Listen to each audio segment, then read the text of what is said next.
Bom dia para você. Destaque do dia, começa então o tarifaço. Muitos setores impactados por essa sobretaxa dos Estados Unidos, Renan. Havia uma grande expectativa, quem sabe, de uma ampliação dos produtos isentos dessa sobretaxação ou até mesmo o adiamento desse tarifaço. Não foi o que aconteceu. E os empresários, nesse momento, aguardam um posicionamento do governo para entender quais serão aquelas medidas de proteção para a economia. O que a gente já tem de informações, Renan, e já de repercussão nesse começo de quarta-feira? Mais uma vez, bom dia.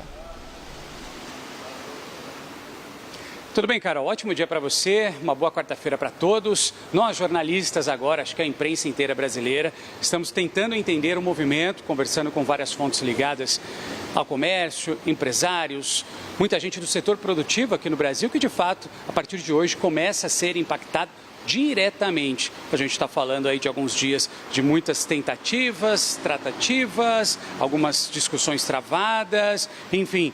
A gente sabe muito bem o movimento que a gente está vivendo, né? E agora os empresários querem respostas, né? Respostas e já começam a se planejar. Porque, de fato, hoje, quarta-feira, tarifaço entra em vigor.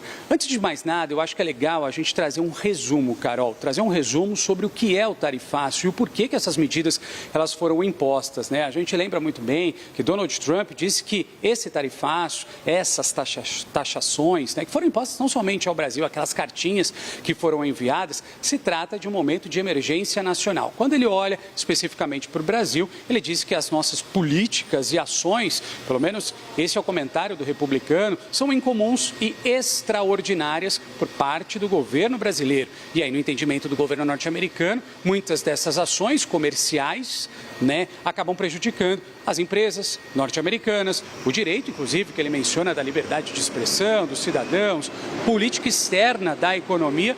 Tudo isso engloba, né, nessa resposta de Donald Trump, nessa imposição ao tarifaço. E tem também alguns elementos que a gente relembra, alguns elementos políticos relacionados também à proximidade dele com o ex-presidente Jair Bolsonaro, né?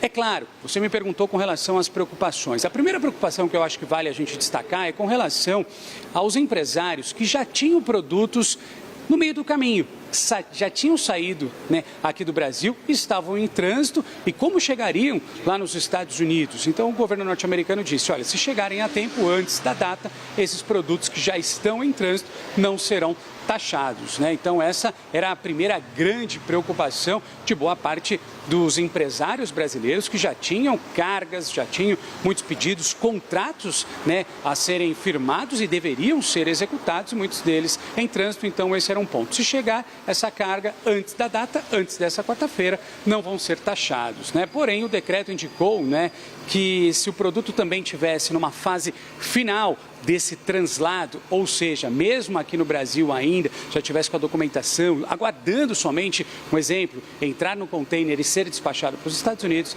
eles também não seriam taxados. Você mencionou bem, a gente teve, né, num primeiro momento, aquela grande expectativa, quais pontos serão deixados de lado, quais produtos que não serão sobretaxados, e aí existia aquela dúvida. Quando a gente teve a informação de cerca de 50% de uma lista bastante grande, a gente está falando de aproximadamente 700 produtos, né, que foram deixados de fora dessa taxação. Produtos nos quais a gente sabe muito bem que existe uma relação muito importante para, inclusive, importadores norte-americanos.